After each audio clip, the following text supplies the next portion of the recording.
Bom dia, então, irmãos. Vamos dar início à nossa aula. Eu vou começar com uma oração para a gente iniciar.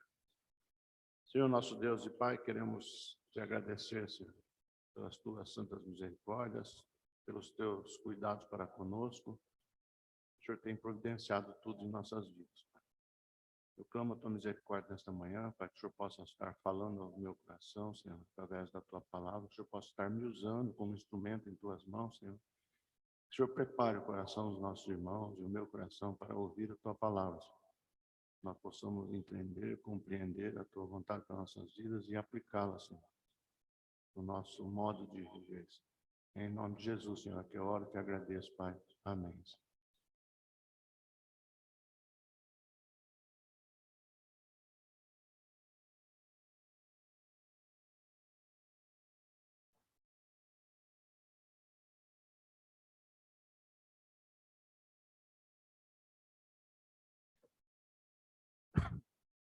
Então vamos lá, irmão. A semana passada o pastor falou dos atributos incomunicáveis de Deus, né? São aqueles atributos que só Deus tem. Faz parte do caráter de Deus, do ser de Deus, é a essência de Deus, mas o homem não tem, né? Como a onipotência, a imutabilidade de Deus, né? São coisas que são transcendentes, não são comunicáveis ao homem. Os atributos, obrigado. Os atributos comunicáveis de Deus são aqueles atributos que podem ser refletidos em seres criados. Então, são atributos de Deus que ele compartilha com o homem. São atributos que nós temos e são derivados de Deus. Nós vamos ver um pouquinho isso. Eu queria que algum irmão lesse para nós Efésios 5, do verso 1 ao verso 2.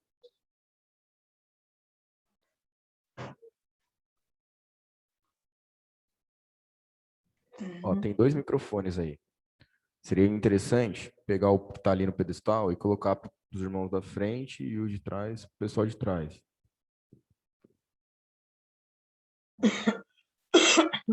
Qual que é o outro?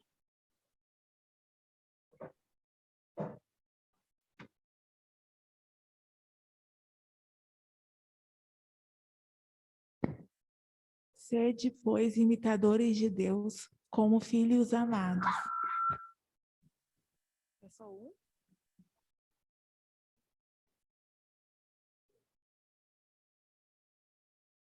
E andai em amor, como também Cristo nos amou, e se entregou a si mesmo por nós, como oferta e sacrifício a Deus com aroma suave.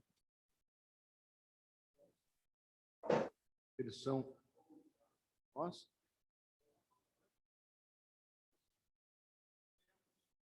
Nesses atributos, nós buscamos esses atributos de Deus para a nossa vida, restaurar aquilo que foi criado em nós como seres perfeitos na nossa criação, como a imagem e semelhança de nosso Deus.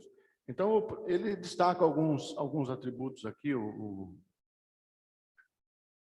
autor da lição, o Sproul, e nós vamos ver algum deles. O primeiro é a santidade. Pode passar, Felipe.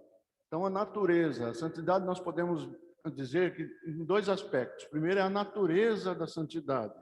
Nesse aspecto, a natureza de Deus, levando em conta a palavra santidade, né, a palavra separado para alguma coisa, esse separado não é como nós vemos no templo, por exemplo, a roupa, né, os utensílios do templo, que eles eram separados para uso comum, né? Eles eram separados do uso comum, eles eram separados exclusivamente para aquele ofício, né, no templo. As roupas, né, as vestes dos sacerdotes, então eram vestes santas, eram vasos santos, eram utensílios santos, mas não é essa a santidade de Deus. Esse era um separado exclusivamente para um ofício ali, não era de uso comum, era separado do uso comum. Isso é uma característica dessa palavra santidade.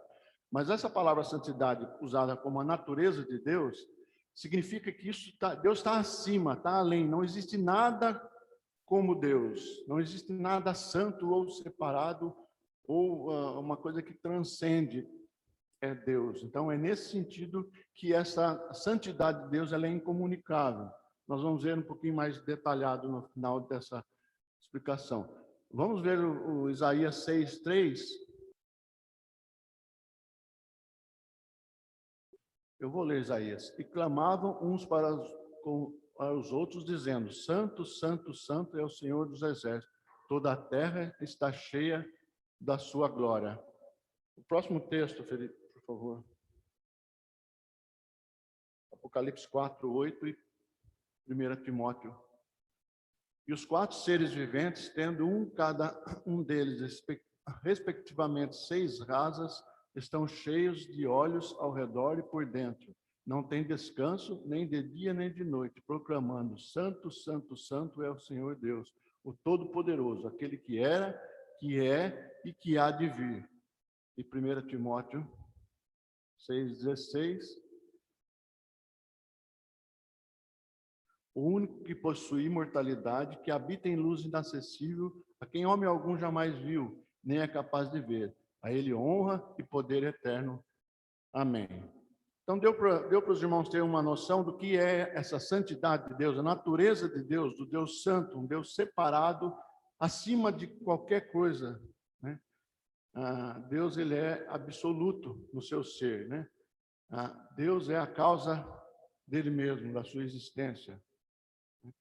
Então, não existe nada além, acima de Deus. Então, esse é o primeiro sentido, o primeiro aspecto dessa palavra santidade, a natureza. E nesse aspecto, ela é incomunicável, né? O homem nunca vai ser Deus. Ele vai ser sempre criatura. Certo? Mesmo que ele seja um homem santo, separado, mas ele não vai ser Deus. Ele vai ser sempre criatura. Ok? Alguma dúvida, irmãos? Vamos prosseguir, então? E aí nós entramos no caráter de Deus. Jó 34:10.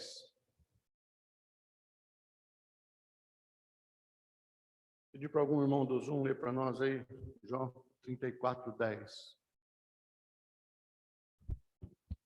Pelo que vós, homens sensatos, escutai-me. Longe de Deus o praticar, ele a perversidade, e do Todo-Poderoso cometer injustiça. Abacuque 1:13.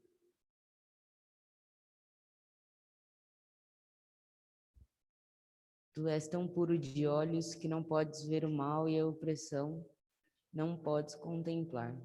Porque, pois, toleras os que procedem perfidamente e te calas quando o perverso devora aquele que é mais justo do que ele?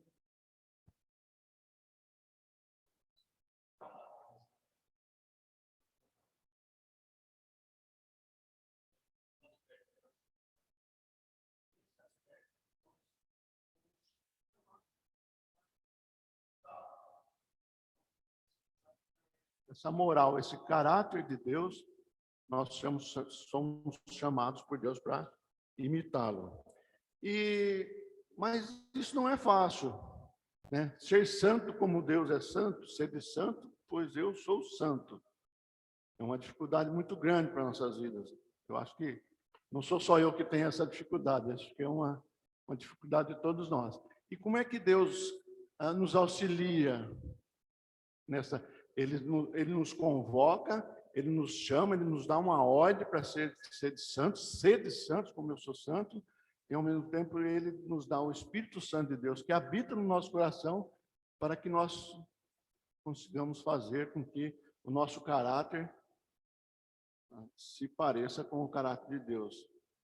A nossa imagem e semelhança de Deus seja restaurada através da obra do Espírito Santo, aquele que começou a obra em nós, e ele é fiel e justo para terminar.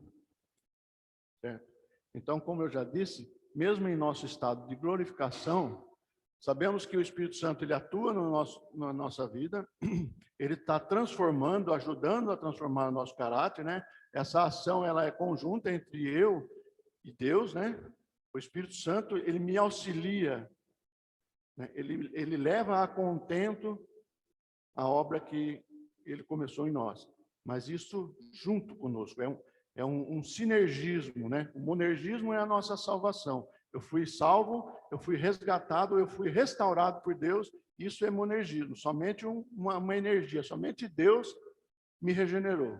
Agora, nesse processo da minha santificação, eu tenho o auxílio do Espírito Santo, né? Que ele está me ajudando. E vai chegar um dia, quando Jesus voltar, que essa obra vai se completar, e eu vou ter um corpo glorificado. Eu não vou estar mais sujeito ao pecado, né? Eu não vou mais pensar ou agir de forma que desagrade a Deus, de forma pecaminosa, né? De forma contrária à vontade de Deus. Mas mesmo nesse estado de glorificação, eu vou continuar sendo criatura. Então, eu vou ser uma pessoa santa, como Adão era no começo, né? Sem pecado, sem mácula, sem mancha nenhuma, mas vou continuar sendo criatura. Então, eu não consigo atingir aquele estágio da natureza de Deus, que ela é incomunicável. É um ser único, não existe outro, né? Outros deuses que a Bíblia fala são deuses que o homem cria. Não existe outro Deus, a não ser o único e verdadeiro Deus, que é o nosso Deus Todo-Poderoso. Então, essa é a santidade de Deus, um atributo comunicável de Deus, não em sua natureza, mas em sua ética, em sua moral, né? É um atributo moral de Deus que nós somos chamados por Ele para que buscamos isso em nossas vidas. Alguma dúvida até aqui, irmãos? Nenhuma? Se alguém quiser complementar alguma coisa, fique à vontade, ok, irmãos? Então, vamos passar agora para o próximo atributo, que é o amor. Efésios 5, 2. Túlio, lê para nós, por favor, Efésios 5, 2.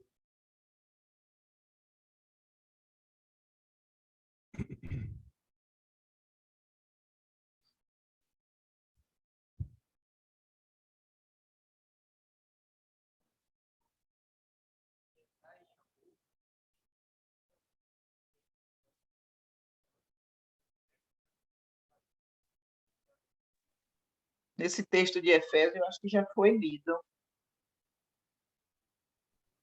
Eu acho que está desligado. Ah, perdão. Eu já li.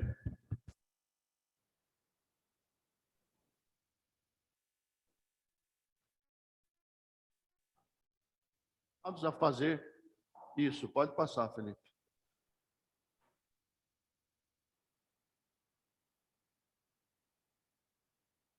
Pode dar um enter. Então, o amor de Deus. Agora, como é que nós definimos o amor? O nosso amor, ele pode ter várias nuances, os vários aspectos, né? Nós amamos várias coisas, mas o amor de Deus é difícil você mensurar o amor de Deus, né? O apóstolo Paulo diz que o amor de Deus excede todo o entendimento. Mas nós temos alguns textos. 1 João 4, de 8 a 16. Vamos ler um pouquinho esse texto.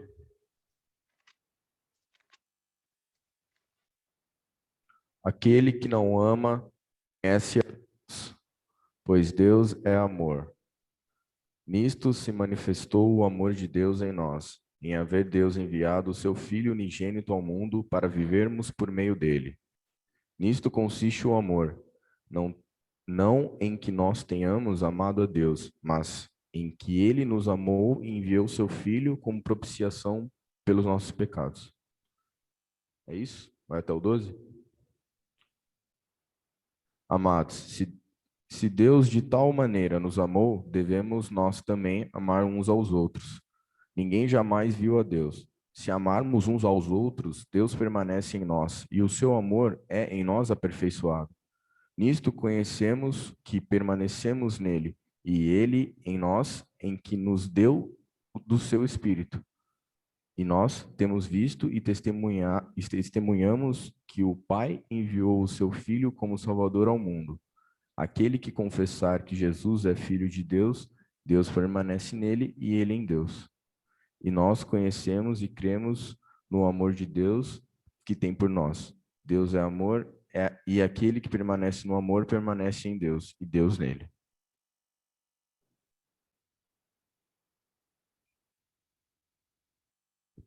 Como é que nós definimos o amor de Deus? Né? Deus é amor. Amor é a essência de Deus.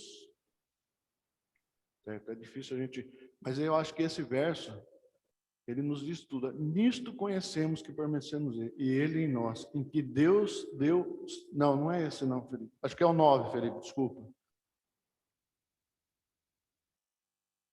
Nisto se manifestou o amor de Deus em nós, em haver Deus enviado o seu Filho unigênito ao mundo para vivermos por meio dele.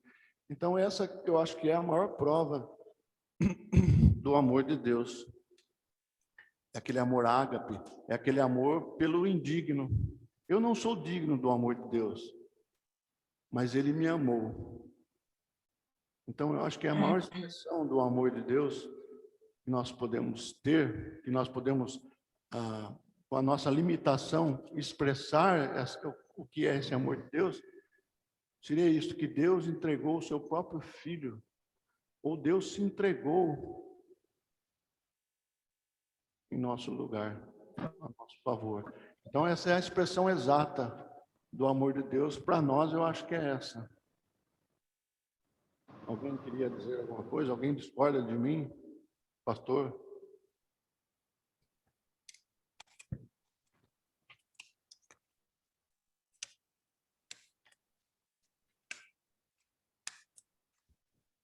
Essa é a expressão, né, do amor de Deus.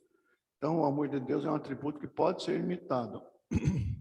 Nós não vamos ser perfeitos em amar como Deus é. Deus é amor. Não existe Deus sem amor. Faz parte da essência. A essência de Deus é o amor. Mas Ele nos chama a imitá-lo. Né? Nós temos lá em 1 Coríntios 13, né? Descreve um pouquinho do amor. O amor que não é egoísta, o amor que não pensa em si mesmo, né? E nós temos o modo de Deus agir em favor do indigno, do pecador, né? Daquele que não merece, como um exemplo para nós buscarmos imitar esse amor de Deus. Então fica até difícil a gente falar mais alguma coisa sobre o amor de Deus. Nós podemos tentar devagar e falar um monte de coisa, mas o amor de Deus se resume, né, para nós como esse amor.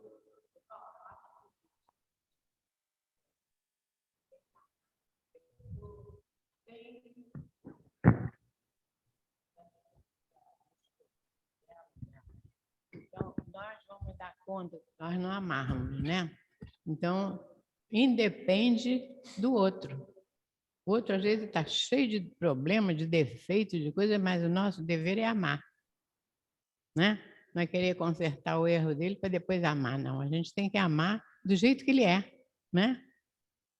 Eu tenho, por exemplo, lá na minha casa, passou muita gente na minha casa, sabe? Muita gente passou lá, gente que precisava, gente que dependia de alguma coisa, e eu nunca cobrei, nunca reclamei, eu amava as pessoas conforme elas eram, entendeu? Então, eu acho que independe do outro. A gente tem que amar e não ficar reclamando também, botando, né, querendo consertar o outro. Não, a gente tem que amar, porque nós vamos dar conta, né? Se nós não amarmos. O amor de Deus é assim também, né? Nós somos cheios de defeitos, mas Ele nos ama como nós somos, né? A gente vai pedindo perdão e tudo, mas a gente não é perfeita, né? E Ele nos ama sempre, né? E a qualquer hora, né? Não tem essa. A verdade é que o amor de Deus, ele é incondicional. E eu posso até dizer que o meu amor é incondicional, mas não é mentira. Meu amor não é incondicional. Mas eu tenho que me esforçar para que meu amor seja incondicional. Deus ama incondicionalmente. Deus não exige nada para me amar. Pelo contrário, se eu fosse ter que dar alguma coisa para Deus me amar, eu seria odiado por Deus e não amado por Ele. E o nosso amor é condicional.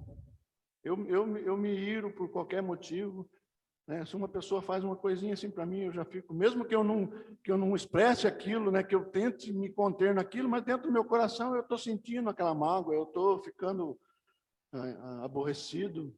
Então, o meu amor é condicional, mas eu tenho que me esforçar, seguir o exemplo de Deus de ter esse amor incondicional, um amor que não espera nada, um amor que dá sem esperar receber algo em troca. E nós temos também a bondade de Deus. Marcos 10, 17 a 18. Algum irmão do Zoom aí pode ler para nós? Quem que está no Zoom, Felipe? Eu não consegui ver mais. Ô, Ana, por favor, lê para nós Marcos 10, 17 e 18. E pondo-se Jesus a caminho, correu um homem ao seu encontro e, ajoelhando-se, perguntou-lhe: Bom mestre, que farei para herdar a vida eterna? Respondeu-lhe Jesus: Por que me chama bom? Ninguém é bom senão um, que é Deus. E Romanos 3:10, Ana, pode ler você mesmo. Certo. Deixa eu achar Romano. Tá na tela, se você quiser ler.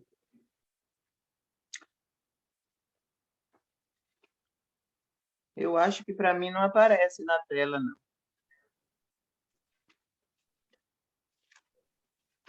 Como está escrito, não há justo nenhum sequer.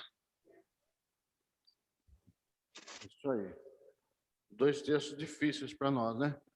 Pode passar, Felipe, a próxima tela.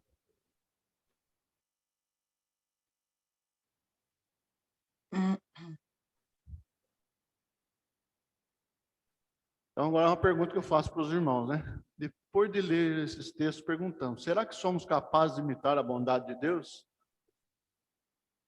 Os 2 textos que nós lemos, o que eles falam para nós? O jovem foi questionar Jesus, né? Mestre, o que eu preciso? Bom mestre, não é bom, só existe um, que é Deus. Não existe outro, só existe um Deus, um bom. Jesus afirmou isso. E aí, como é que nós fazemos? Se nós temos que imitar a bondade de Deus, mas só existe um bom,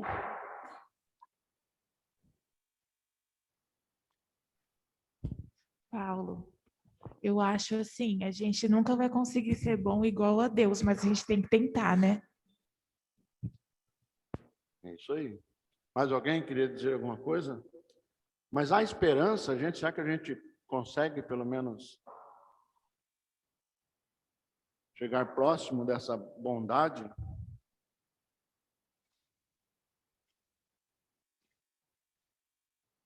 Deus, ele é bom a todo tempo, né? Outra coisa é a essência de Deus, né? A bondade. Então, nesse sentido, de Deus ser bom, totalmente bom, Deus é bondade, não temos como expressar o que significa isso. Nesse sentido, só existe Ele. Não existe outra, não existe uma criatura que seja bom igual Deus é bom. Deus é bom em perfeição. Tudo em Deus é perfeito, não existe nada imperfeito em Deus. É acima da nossa compreensão a bondade de Deus. Então, nesse sentido, fica difícil a gente expressar a bondade de Deus. Deus faz tudo de forma que Ele seja bondoso nas suas ações, mesmo quando Ele executa a sua justiça em nossas vidas. Então, esse texto que Jesus está dizendo ali para o jovem, ele está dizendo exatamente isso. Olha, porque no coração daquele homem, ele achava que ele poderia ser bom. Ele achava que ele já estava fazendo as caridades dele ali, né? E aquelas caridades ele estava, de certa forma, conseguindo agradar a Deus com as suas bondades, né? E achando que aquilo, Deus tinha uma obrigação para com ele, por causa das caridades que ele fazia. Então Jesus vai no ponto dele ali, né? O coração dele estava voltado para aquilo, né? Então Jesus, ele cita a relação do homem com o próximo, né? Quando ele pergunta ali, quando ele fala das caridades, e o homem diz: eu já tenho observado isso. E aí Jesus vai para o ponto, né? Ame a Deus sobre todas as coisas. E aí quando ele fala para o homem, ó, vende tudo que você tem e me segue, aí o homem não teve condições de... E aí nós entendemos, né, o que Jesus estava querendo dizer: com bom só existe um. Porque você não vai ser bom igual a Deus.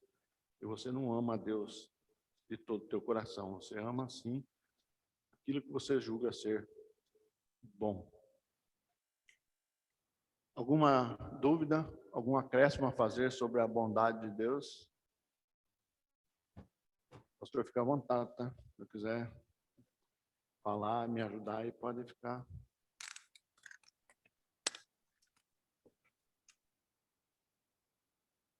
Sr. Felipe, então. Justiça e retidão. O fato de que Deus é justo significa que ele sempre age de acordo com a retidão. Isso aí é um pouco complicado agora, irmãos.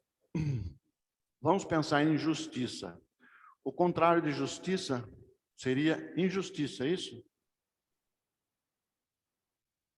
Então, quando Deus age, Deus sempre age com justiça.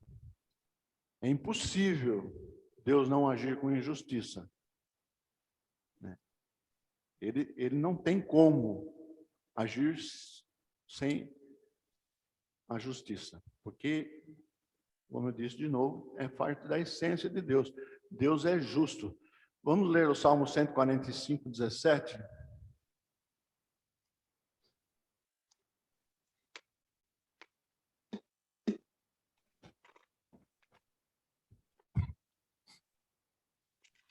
Justo é o Senhor em todos os seus caminhos, benigno em todas as suas obras. Então Deus, ele é justo e ele só pode agir com justiça. Não tem outra forma de Deus agir se não for com justiça, executando a sua justiça. Aí eu pergunto para você, quando Deus não age com justiça comigo, pelo fato dele não ter me condenado à condenação eterna por causa do meu pecado, Deus foi injusto?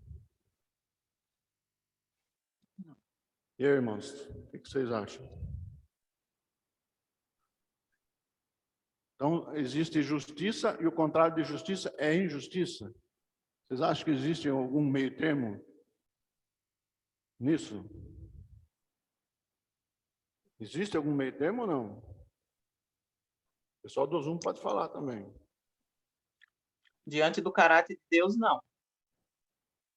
Então, ele age com justiça, e se ele não agir com justiça, ele está sendo injusto. E aí a pergunta que eu fiz: o fato dele não agir com justiça, não me condenando aquilo que eu mereço, ele está sendo injusto?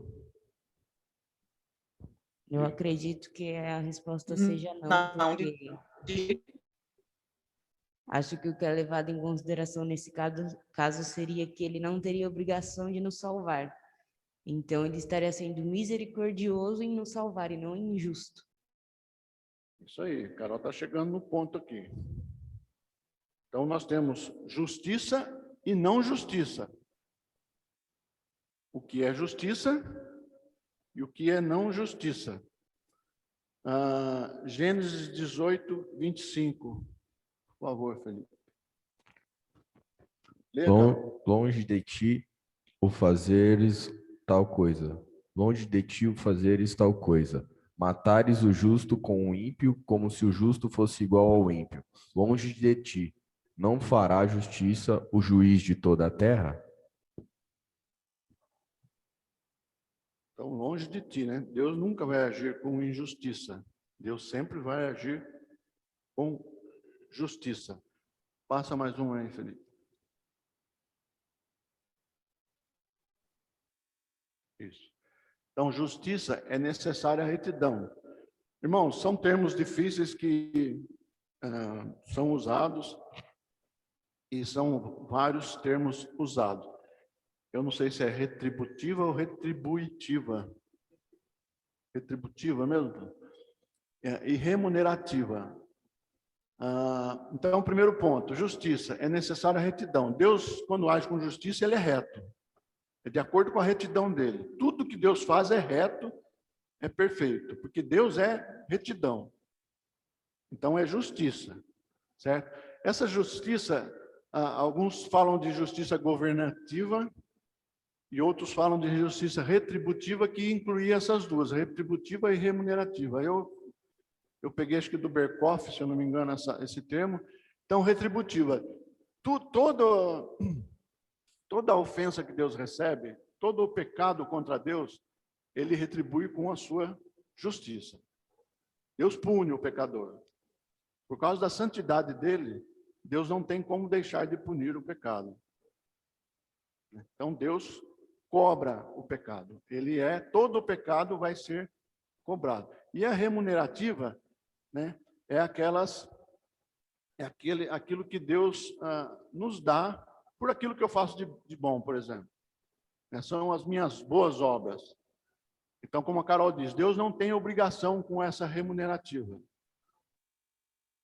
Deus não tem obrigação. Ele tem obrigação com a retributiva, com a sua santidade. Ele é obrigado, ele por si mesmo, né? Não é que alguém obriga a Deus a fazer isso, mas pela sua natureza, pela sua santidade, Deus não tolera o pecado. E ninguém vai ficar sem receber essa punição. Nenhum pecado vai ficar sem receber essa punição. Esse é um ponto. Tá? E essa remunerativa, aquilo que Deus dá, ele dá por causa dele mesmo, por causa das promessas que ele fez. Deus fez promessas. Se o meu povo, que se chama para o meu povo, fizer isso, fizer aquilo, né? Então Deus prometeu. Através dessa promessa, ele se comprometeu com ele mesmo. Então ele não tem compromisso em ser misericordioso. Ele é misericordioso espontaneamente. É por isso que Deus nos abençoa. Certo?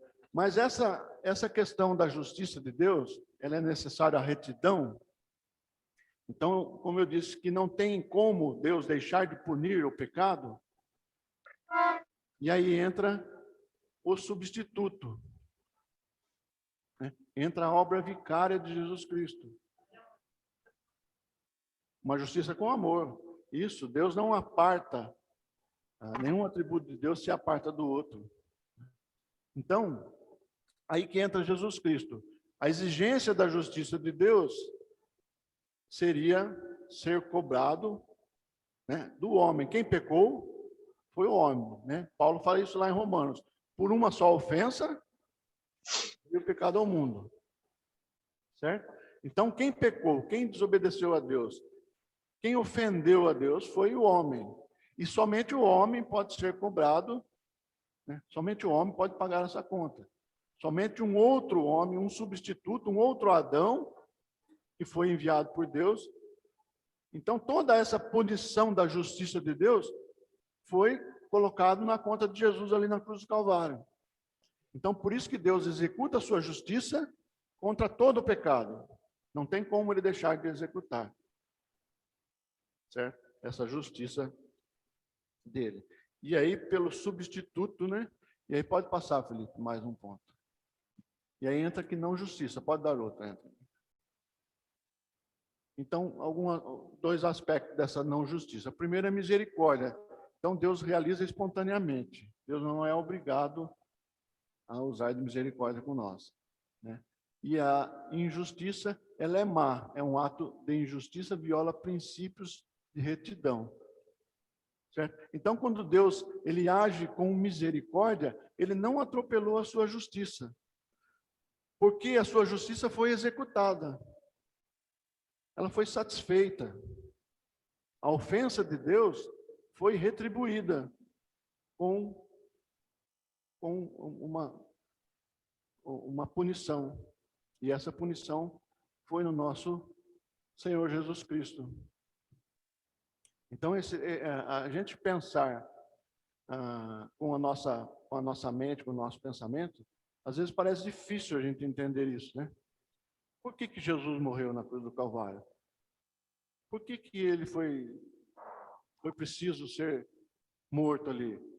E aí, quando a gente olha para a justiça de Deus, a gente entende a necessidade do Deus encarnado de ter. Exatamente. A misericórdia de Deus é a causa de nós não sermos consumidos. Então, a morte vicária de Jesus na cruz, esse substituto, alguém que pagou a nossa dívida, então ele satisfez a justiça de Deus.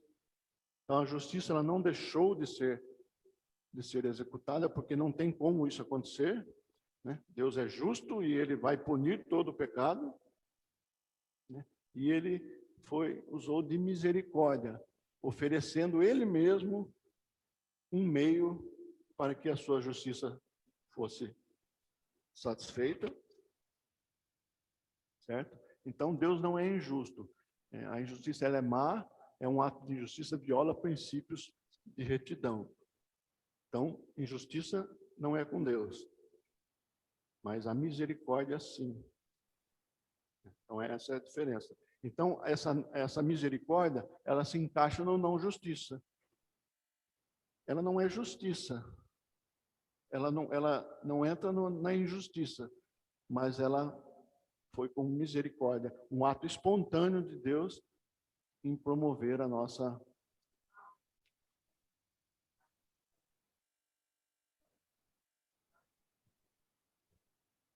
Espera aí, dona, só um pouquinho. O pastor estava descansando no domingo à tarde para ir para o culto à noite, né? Aí bateu uma senhora na casa dele, pedindo a ele para ele ir lá, porque o filho dela estava quebrando tudo dentro de casa. Aí o pastor ficou meio preocupado, porque ela não era da igreja dele estar se metendo onde não é chamado, né? Bom, ele foi chamado, mas aí ele foi. Quando chegou lá, ele viu, realmente estava tudo quebrado. Quando ele botou o pé na porta, o cara veio ao encontro dele para agarrar ele. Aí ele falou, ele só teve tempo de dizer assim, misericórdia. Quando ele falou misericórdia, o cara caiu. O cara estava pronto para estrangular ele, né? Aí, quando ele disse misericórdia, aí o cara caiu, aí a mãe veio assim, disse assim, vamos, levanta meu filho, vamos levantar. O pastor falou, não, ele até agora só quebrou tudo, agora vai levantar, deixa ele. Deixa ele. Aí o cara levantou, disse que não sabia que ele tinha feito aquilo tudo. Ele estava endiabrado mesmo, né? Era o espírito mau que estava nele. Aí o pastor foi embora e ele foi na igreja com a mãe. Ele se converteu, diz que ele é um diácono ótimo. Aí o pastor disse assim, será que Deus teve misericórdia com ele ou comigo? Eu digo, com os dois, né? Ele ia quebrar o pastor e então Deus teve misericórdia. Aquela palavra foi só aquela e tudo foi resolvido. Quer dizer, a gente vê que a misericórdia de Deus, né? Cada palavra ali que está na Bíblia é muito forte, né? A gente nem imagina, mas é muito forte, né? E é como eu estou te dizendo, o amor supera as coisas, né? As coisas que são terríveis mesmo. O amor é uma maravilha. O perdão, né? O amor, muito bom. Ai, que bom. Então, foi uma experiência aqui.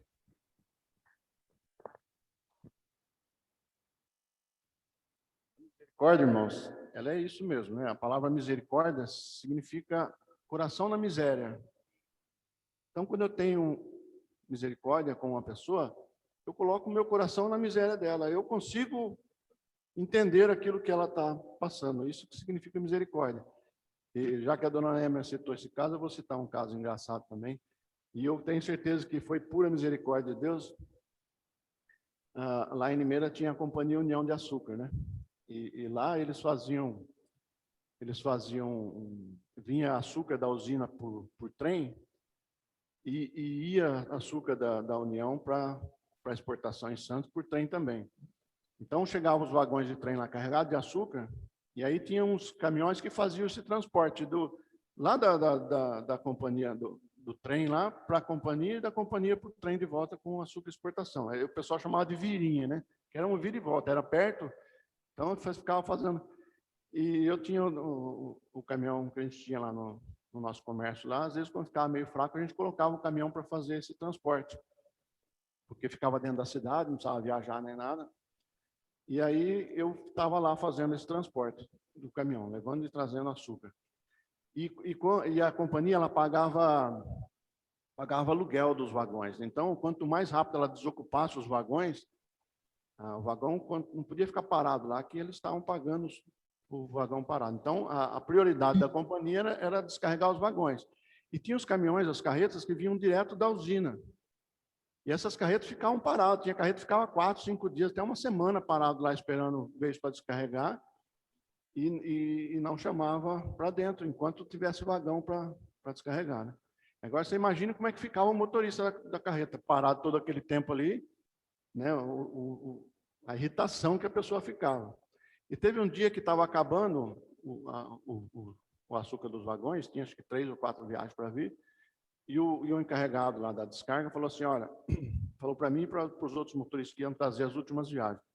Falou assim, ó, vocês podem vir para a última viagem, eu vou mandar as carretas entrarem para ir desamarrando e tal, mas quando você chegar, vocês cortam, entram na frente das carretas, que a prioridade de descarregar é de vocês. Então, não vai parar atrás das carretas na fila aí, vocês vão entrar e vão descarregar. Beleza, aí eu vim com uma viagem, eu fui o primeiro a voltar, e quando eu estou entrando, tem um carreteiro desamarrando a carreta dele, quando ele me viu entrando e passando na frente das outras carretas, ele montou correndo no caminhão dele, ele ligou, deu uma acelerada, assim, ele deu um L com a carreta na frente do meu caminhão, assim. Aí eu juntei no freio para não bater nele, ele desceu, mas era um baita, o cara tinha um braço dessa grossura, assim. Eu falei, agora eu estou morto. O cara partiu para cima de mim com uma raiva, que os olhos dele até brilhavam. Eu falei, meu, agora... E aí, para eu começar a explicar para ele que eu estava cumprindo uma ordem que tinha me dado, que eu não estava passando na frente dele, e aí eu falo para a senhora, foi pura misericórdia de Deus ali, que Deus segurou aquele camarada, que eu pude explicar para ele o que estava acontecendo, e aí ele se acalmou, mas eu falei, agora já quebrei a minha cara aqui, já não tinha o que fazer com um homem daquele tamanho, com os braços, imagina um carreteiro com um bração grande. Então, esse é o exemplo da misericórdia mesmo. Deus teve misericórdia de mim naquela hora ali. Mesmo eu não o conhecendo naquela época, mas Deus já trabalhava comigo em misericórdia. Só um parênteses aí, entrando nesse assunto que a dona Noemi levantou. Então, justiça e retidão. Justiça ou retidão, pode passar o próximo aí, Felipe. Justiça ou retidão externa e interna de Deus. Mateus 7, de 17 a 18. Aniele, lê para nós, Aniele, por favor. 17 e 18. Assim, toda árvore boa produz bons frutos, porém a árvore má produz frutos maus. Não pode a árvore boa produzir frutos maus, nem a árvore má produzir frutos bons. Então, essa justiça ou retidão externa e interna de Deus é o que os teólogos chamam que Deus, ele externaliza aquilo que está dentro dele. Deus, ele é justiça, né? Então, ele vai executar aquilo que está dentro do seu coração, né? Deus é justiça, por isso ele executa a sua justiça. Agora, se a justiça é um atributo comunicável de Deus, eu sou chamado a ser justo, certo? Então, um pressuposto aqui é que essa obra tem que começar dentro, é no meu coração. Então, para eu executar a justiça, ela tem que estar no meu coração. A retidão tem que estar no meu coração primeiro, para depois eu externar aquilo que está no meu coração. É impossível, né? É por isso que Jesus disse, se conhece a árvore pelo fruto. Não tem como uma árvore má dar fruto bom. Não tem como uma árvore boa dar fruto má, né? Então não tem como isso acontecer. Essa é a justiça interna e externa de Deus.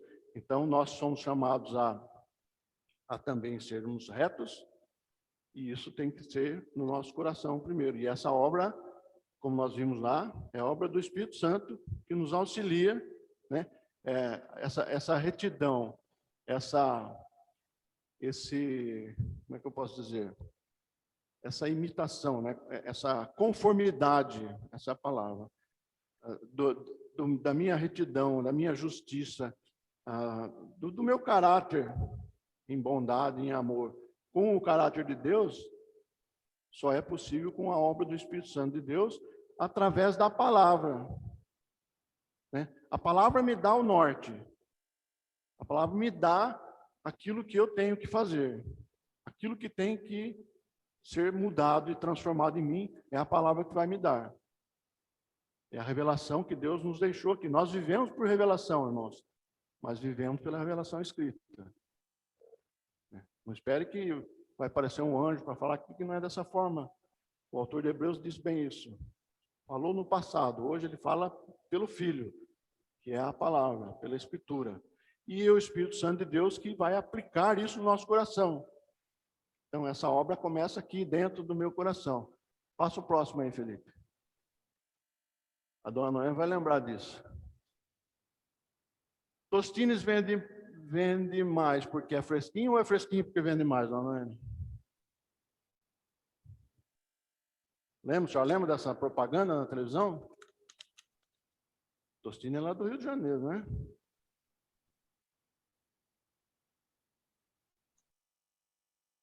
Tostines vende mais porque é fresquinho ou é fresquinho porque vende mais? E o que vocês acham que eu estou querendo dizer com isso, irmãos? Eu acho que na palavra do fabricante ali, né? Ele vai dizer que vende mais porque é fresquinho, né? Agora, a pergunta que eu faço. Você é um pecador porque você peca? Ou você peca porque é um pecador?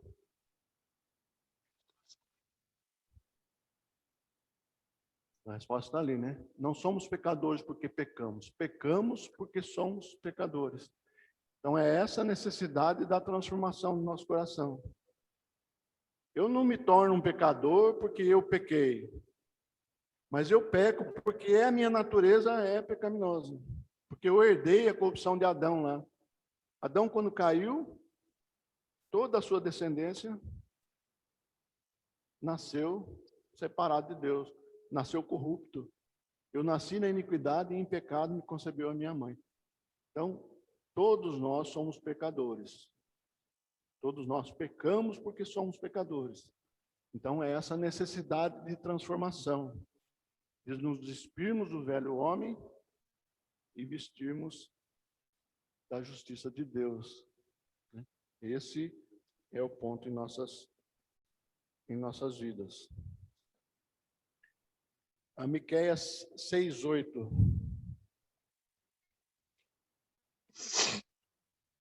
Ele te declarou, ó homem, o que é bom e que é o que o Senhor pede de ti, que pratiques a justiça e ames a misericórdia e andes humildemente com o teu Deus. Facinho, né? Está bem explicado para nós ali. Alguém tem uma dúvida do que Deus espera de nós? Eu não tenho. O senhor tem, pastor? O senhor tem alguma dúvida do que Deus requer da gente? Coloca de novo lá, Felipe, por favor.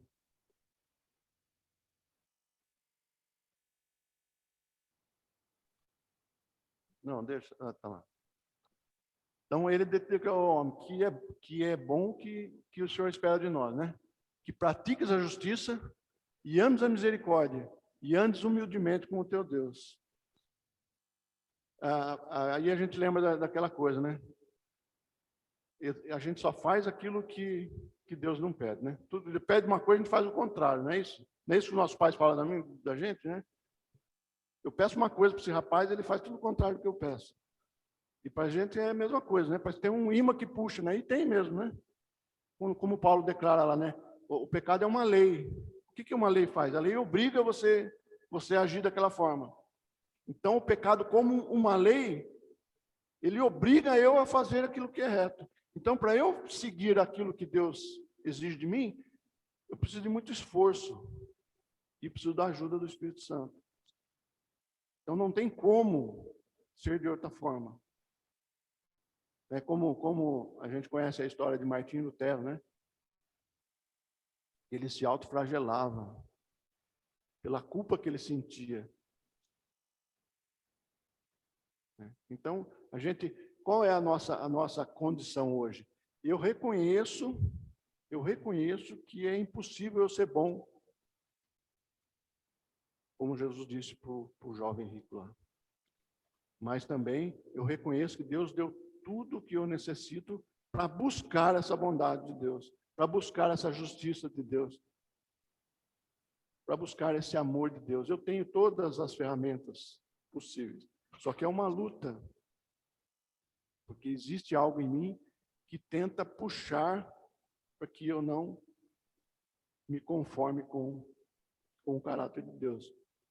Então, essa é uma luta constante. Nós vamos estar nessa luta até o dia da volta do nosso Senhor Jesus Cristo, ou até o dia que eu morrer e for levado para a glória de Deus. Certo? Então, esse é o ponto, né, em nossas vidas. E agora, o próximo ponto é a sabedoria. O temor do Senhor é o princípio da sabedoria. E nós vamos ver um pouquinho em Provérbios, depois eu vou entrar em Provérbios, nós vamos ler esse texto, não vamos ler agora não. Pode puxar o próximo, Felipe. Peça sabedoria a Deus. Tiago 1:5, Felipe. Olívia, lê para nós aí Tiago 1:5.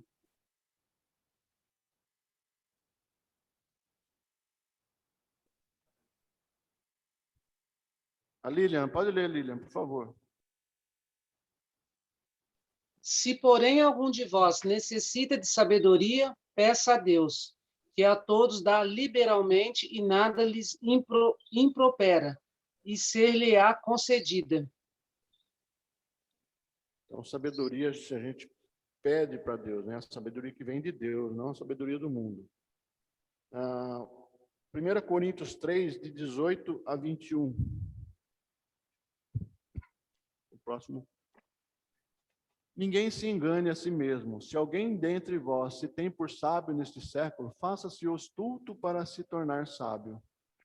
Porque a sabedoria deste mundo é loucura, e diante de Deus, porquanto está escrito, ele apanha os sábios na própria astúcia deles. E outra vez, o Senhor conhece os pensamentos dos sábios, que são pensamentos vãos. Portanto, ninguém se glorie nos homens, porque tudo é vosso. Então, jamais confie na sua própria sabedoria. Essa sabedoria mundana, essa sabedoria que o mundo quer nos apresentar, quer nos vender, isso é loucura. A verdadeira sabedoria, é a sabedoria que vem de Deus. Nós podemos dizer o que é sabedoria, né? A sabedoria necessita do conhecimento.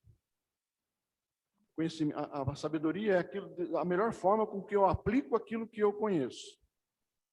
Certo? Mas pode ter pessoas com menos conhecimento, menos instruída e mais sábia do que outras que têm muita instrução e muito conhecimento. Então, muito conhecimento, se você não tiver sabedoria para aplicá-lo na sua vida, não resolve. Isso. É porque, às vezes, quando tem muito conhecimento, ele acaba confiando nele próprio. Como o texto diz, não confie na sua própria sabedoria, mas busque a sabedoria de Deus. Então, a verdadeira sabedoria é Deus que nos dá. Né? E isso é nítido. Eu acho que cada um de nós conhece pessoas que não são tão instruídas, mas são sábias. Pessoas que têm a sabedoria de Deus. Deus o capacitou com sabedoria. Deus, ele tem condições de... O próprio Salomão lá, né? Quando ele fala para Deus e pede sabedoria a Deus, e Deus fez dele o homem mais sábio. Né? E trazendo pessoas de outros países, né? De outras terras, para conhecer Salomão, porque a sabedoria dele ficou conhecida em todo o mundo naquela época. Né? Então, sabedoria que vem de Deus. E nós vamos pôr aqui alguns pontos, né? Pode passar, Felipe. A sabedoria deve ser buscada. Provérbios 2, de 1 a 4. Alguém pode ler para nós? Carol, lê para nós aí. Filho meu, se aceitares as minhas palavras e esconderes contigo os meus mandamentos, para fazeres atento à sabedoria o teu ouvido e para inclinares o coração ao entendimento, e se clamares por inteligência e por entendimento alçares a voz,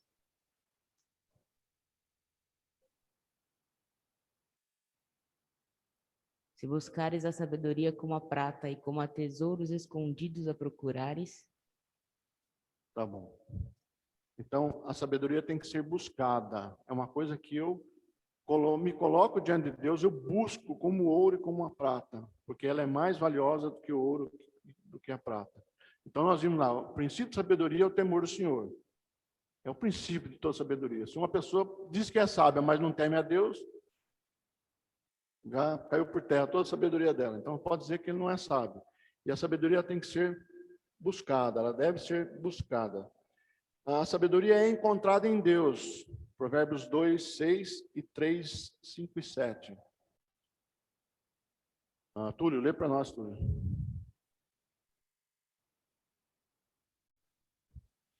Porque o Senhor dá a sabedoria e da sua boca vem a inteligência e o entendimento. Confia no Senhor de todo o teu coração e não te estribes do teu próprio entendimento. Reconhece-o em todos os teus caminhos e ele endireitará as tuas veredas. Não sejas sábio aos teus próprios olhos, teme o Senhor e aparta-te do mal. Então, ela é encontrada em Deus, a sabedoria. Só em Deus, né, na sua palavra, que eu encontro. Só os retos possuem. Provérbios 2, 7. Ele reserva a verdadeira sabedoria para os retos. É escudo para os que caminham na sinceridade.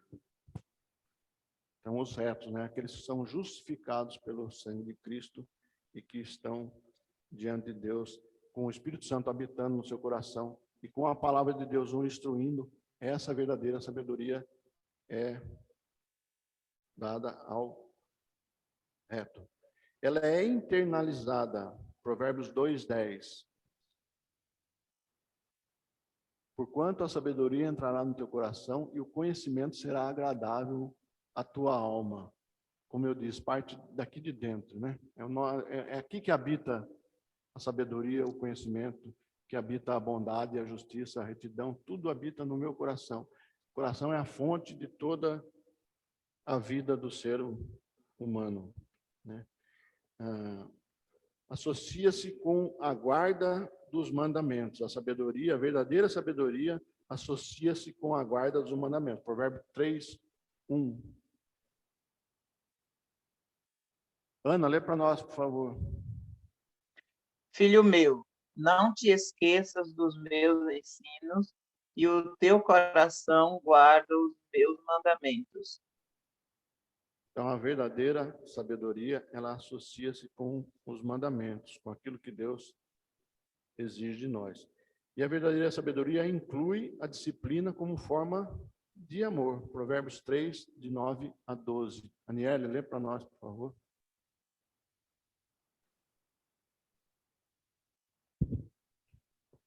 Honra o Senhor com os teus bens e com as primícias de toda a tua renda. e se encherão fartamente os teus celeiros e transbordarão de vinho os teus lagares. Filho meu, não rejeites a disciplina do Senhor, nem te enfades da sua repreensão. Porque o Senhor repreende a quem ama, assim como o pai ao filho a quem quer bem. Isso, a repreensão de Deus como um ato de amor para a minha vida. Essa é a verdadeira sabedoria. E isso é importante, irmãos. Eu reconheço que a disciplina de Deus é de um pai amoroso. E quando eu executo essa disciplina com qualquer pessoa, seja com meus filhos, com os meus amigos, com meus irmãos da igreja, se eu tiver que executar algum tipo de justiça, tem que ser em amor também. Esse é o que o verdadeiro sábio faz. Né? Tudo em amor. É de alto valor, né? A verdadeira sabedoria é de alto valor. Provérbios 3, 13 a 17. A Lilian, pode ler, Lilian? Feliz o homem que acha sabedoria e o homem que adquire conhecimento.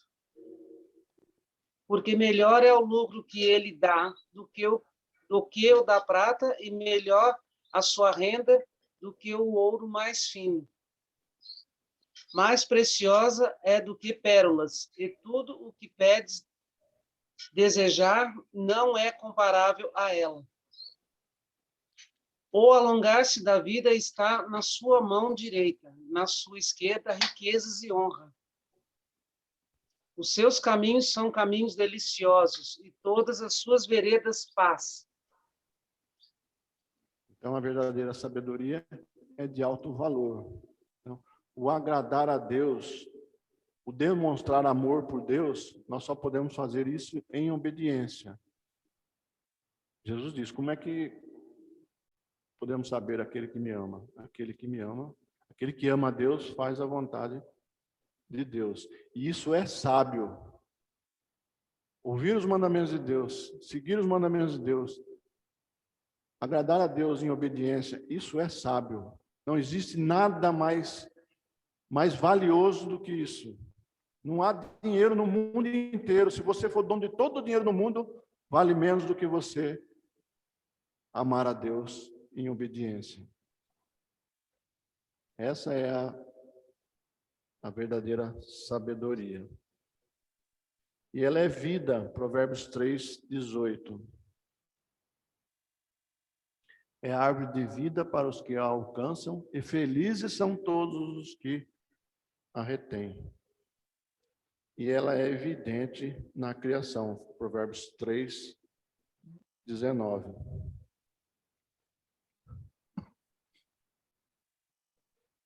O Senhor com sabedoria fundou a terra, com inteligência estabeleceu os céus. Deus, quando criou todas as coisas, ele criou com sabedoria. E precisamos pedir como o salmista, Salmo 119, 18. A Edileuza não leu ainda, né, Edileuza? Lê para nós, Edileuza, Salmo 119, 18.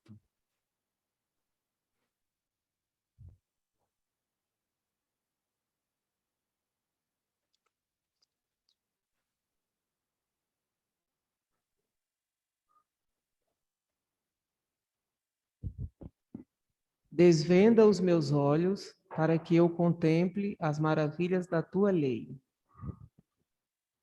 É isso, né? Deus tira as escamas dos meus olhos, me dê sabedoria para que eu contemple as maravilhas da sua lei. Então, esses são os pontos que nós tínhamos que ver até aqui, irmãos, fechando com a sabedoria. E agora eu tenho uma breve aplicação aqui para nossas vidas. Né?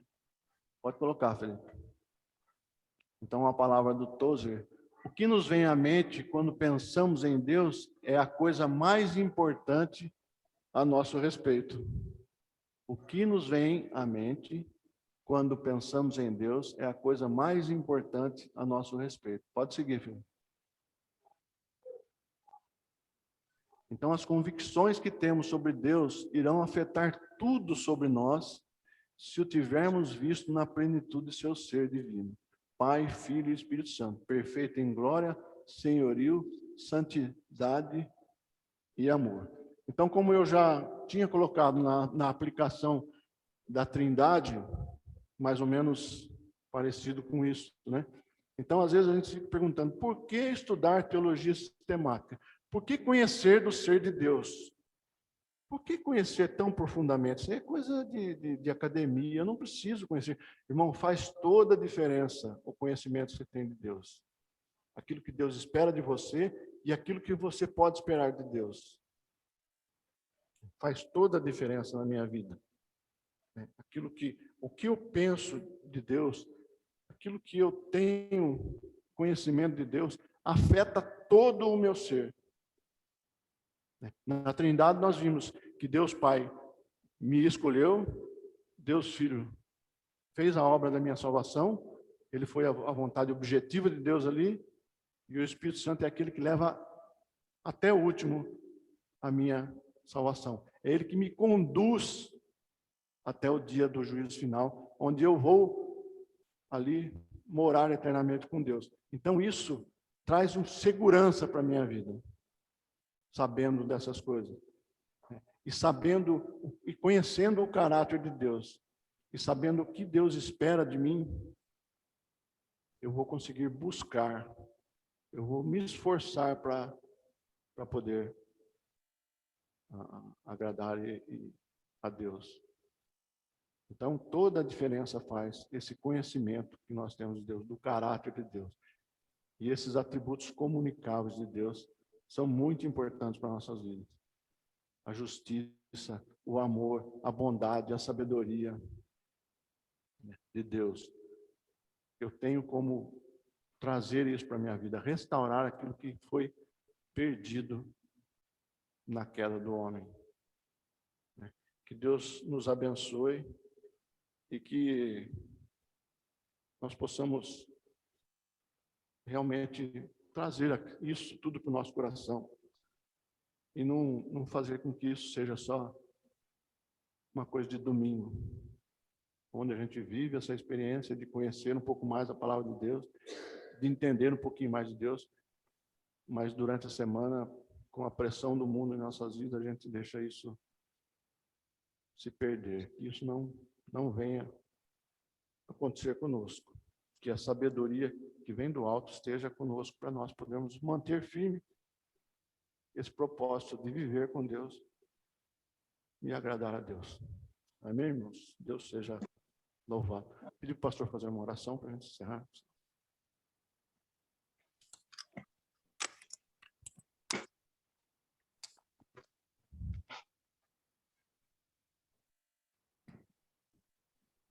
Vamos orar mais uma vez. Senhor Deus, nós te agradecemos, ó Pai, porque o Senhor se revelou a nós e podemos conhecer mais de quem Tu és. Porque o Senhor não apenas tem esses atributos em si mesmo, na sua própria essência, mas o Senhor também nos criou a sua imagem para refletirmos, ó Pai, a sua sabedoria, o seu amor, a sua justiça. Senhor Deus, nos ajude, ó Pai, nos santifique. Somente pela obra do Espírito Santo em nossa vida, ó Pai. E porque um dia o Senhor entregou Jesus na cruz para nos salvar e ter um relacionamento contigo. E somente por meio dessa obra santificadora do Senhor é que podemos então lutar e nos esforçar para sermos mais parecidos contigo. Nos ajuda, ó Pai, a fim de que nós possamos refletir o teu caráter, refletir o teu amor, a tua misericórdia, a tua justiça a outras pessoas e elas possam ver mais do Senhor em nossas vidas. Nós oramos em nome de Jesus. Amém.